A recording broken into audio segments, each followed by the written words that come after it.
So, in terms of direct recruitment as a team, what we are talking about here is making actual real-life time to recruit.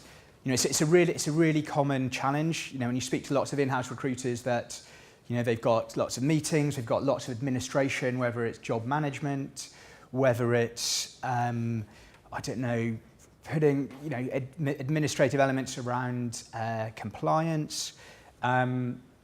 One of the things that often drops is actually recruiting, and it sounds really obvious. A lot of what I'm saying, it should make sense, but I think you really need to be conscious of that element to make time to do things. So what we've done at JP Morgan, and certainly in the team I'm in, we've had a look at our challenges in terms of finding difficult to find skill sets, maybe finding diverse talent, maybe just filling BAU roles and just not having enough time to do that. And we've designated set times to actually source and recruit. There's no sort of magic wand to say, right, here's more time. But ultimately, if you sit at your desk doing the same thing, being really busy, nothing's going to change. And it's by this value add stepping away that you can make a big impact.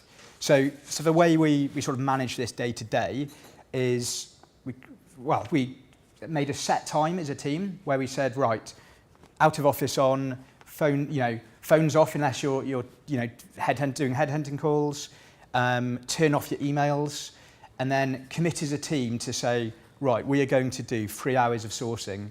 Even if you're by yourself, this sort of time designation can still be really helpful. But what's good is, doing it as a team, it means you're all doing it together, you're all working towards the same goal. You can make it sociable as well, combine it with getting pizzas in, maybe go for like a meal afterwards or drinks, but, make it a clear sort of separation from your sort of day-to-day of just, everybody doing their own thing, heads down, working at 100 miles an hour. Within the team, clarify what people will work on. So if you're looking for a range of skill sets, designate it out so you're not sort of duplicating work. It's also, something you can do on a sort of regular basis. It's a really good habit to have, in half a day or, as I said, 2 or 3 hours where you're not checking emails. The world's ultimately not going to end, but the long-term impact can be, you will see results on the back of that. The example that worked for us last year was we were putting on a large-scale Women in Technology event. There's a lot of pressure to increase the number of females we were hiring in the tech space. As many of you will know, it's a tough market in terms of it's very competitive. There's a disproportionate number of men who are working in technology. So what we did as a team, 3 hours aside, every team member split by skill sets, purely focused on, back to recruiting. A lot of you might have come from agencies. I'm sure everybody here enjoys speaking to people and actually recruiting. The knock-on effect of that approach was we had 47 female technologists attend a recruitment event. On the back of that, we made 9 hires, including 3 director-level hires. And it was only 3 hours each a day, away from our desk. But as a team, really focused. If you've got a good team who are focused, that can make a massive impact. One of the things I found is, I've been to lots of events where I've spent hours and hours talking to people who I don't know who they are. I don't know what they do, but I'm trying very hard to persuade them to come and join my company or apply to jobs at my company. I think there's value in, every event has different elements of value that you can look at. But I think what I found is, given we're all very busy, given we've got limited time, that's our one of our biggest constraints. You need to be really smart about what are the events you're going to go to, what do you want to get to them, and what resources do you put into them. So what the approach that we took was, so I'd created a scorecard to use for events. The idea behind this was the number of times people in the business, or maybe a hiring manager, or maybe a recruitment manager said, hey, this event's coming up, let's go and invest X amount of money, let's go and take 3 recruiters away from the desk. And the quality of decision in terms of, do you attend that event, do you not attend that event, it's really, it's very easy to say that event's good, that event's bad. but without anything to back it up, you're investing a huge amount of your time to go and, to attend these events. So what I looked at was, being able to assess every event we attend, being able to assess what was successful, what was less successful, and being able to, help drive decisions about, do we do this event again in the future? Do we not do it? Do we tweak the event? How can we do it differently? I think one of the key things as well is do it for your own events as well. If you're putting on events, measure them as well. So in terms of the sort of scorecard, I think the key thing to look at first of all, and I've had these discussions a lot, is asking the question, is this a recruitment event or is it a branding event? I see there being a sliding scale. One end of the scale, you've got a massive networking event. There's lots of different people, lots of attendees from different backgrounds. You have your, typically you'll have your stand advertising your company. You'll speak to lots of people. Everybody, has a nice time getting free food, getting lots of free pens, etc. But quite often, a month down the line, the number of hires and actually the actual recruitment deliverables can be really minimal. And then the other end of the scale, you've got a targeted interview day. The candidates have been pre-screened. They know they're coming in for interviews. If you've got the ability to do it, you can make offers on the day. That's the sort of two sort of, I guess, extremes of the event world. What we found really useful, especially when we get a lot of pressure from the business to attend various events, and especially around diversity, for example, there's a lot of diversity events. And I've been to a lot, and as a team, we've taken a lot of people.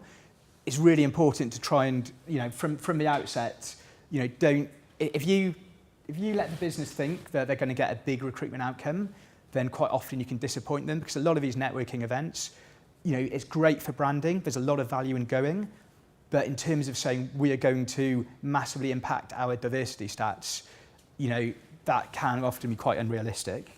In terms of a recruitment outcome, again, after the event, work out, how many hires very simply, how many hires did you make? What is the cost per hire? If you're spending, X £1,000 to sponsor an event or attend an event or buy tickets, is that a worthwhile use of your time? In terms of sort of the people who are there, are they passive people? Are they active? Are they relevant? Again, it's, if it's an event where you don't know exactly who's going, and say you're only hiring software engineers, but it's a generic diversity event, it might be you only speak to a very small percentage of people who are relevant. So again, asking these questions and measuring as you go through your process, it just makes it, it means you can invest your time a lot more effectively. Generally, there's a lot of communication. When you want to revamp your referral scheme or raise awareness, senior management will let everybody know there's a referral scheme. It's a way for people to make money. Everybody wants to make money. Surely we assume that people will refer. Everybody's got a network. Again, this is something that, all of these things are true, but I'd say, sometimes it's the case that you start questioning, why aren't we getting more referrals? Why aren't we getting referrals with these niche skills? Again, you're never going to capture everybody through a referral scheme, but what we did in my team was we sort of took more of a sort of search approach. So you have your referral scheme, and that will always be, a source of candidates, but the tweak is being proactive about it. So, what we did, on a practical level was sit down individually on a one-to-one basis with relevant teams, talk to them about their network. It's amazing the power of, sitting down next to somebody and say, going through their LinkedIn connections, doing a brief search on the skill set you're looking for, and then going through line by line and saying, what about this person? What about this person? Because a number of times they'll say, oh, I forgot about Josephine. She was brilliant, but I'm not in touch with her. That's a candidate you'd never have unearthed. They would never have come from a referral scheme. They're probably not active in the market. It also gets a lot of engagement from the business because it shows you as a recruiter, you're being proactive, you're sitting down, you're engaging with them, you're listening to them. But we've seen real value in terms of people would never have seen it elsewhere. What you can do is, you can encourage the employee to reach out to them directly. Sometimes it's just a sort of prompt to encourage them to say, oh yeah, I forgot about so-and-so, or oh yeah, that, a lot of it's just jogging a memory. But I think the key thing to remember when you're sort of sitting down with people, when you're talking about referrals, when you're sitting down individually and saying, who do you recommend, is that most people are not recruiters. Most people don't think like us. I think generally people here are hungry to speak to good talent. That's what is what makes a good recruiter. Ultimately, a lot of people will say to me, if you first ask them, hey, do you know anybody who'd recommend for this role? A standard answer is, oh, I don't know anybody who's looking. Ultimately, as a good recruiter, we don't care if they're looking or not. A lot of people we hire, when we first speak to them, they're not looking. And that's where your value proposition and your story about your, the role and your story about your brand comes in. But it's all too easy, and I've been there where you're sitting on a massive workload, you're under pressure to hire. Next thing you know, 3 months have gone by, and it doesn't feel like anything's changing. But if you can drive and encourage your teams to step away, make time to do some of this, these sort of value-add activities, it builds your profile with the business. You see a lot of results beyond the day-to-day. There's a lot of positives, and ultimately, as I said, the world doesn't end if you book a bit of time away to go and plan these sort of things or initiate these sort of things.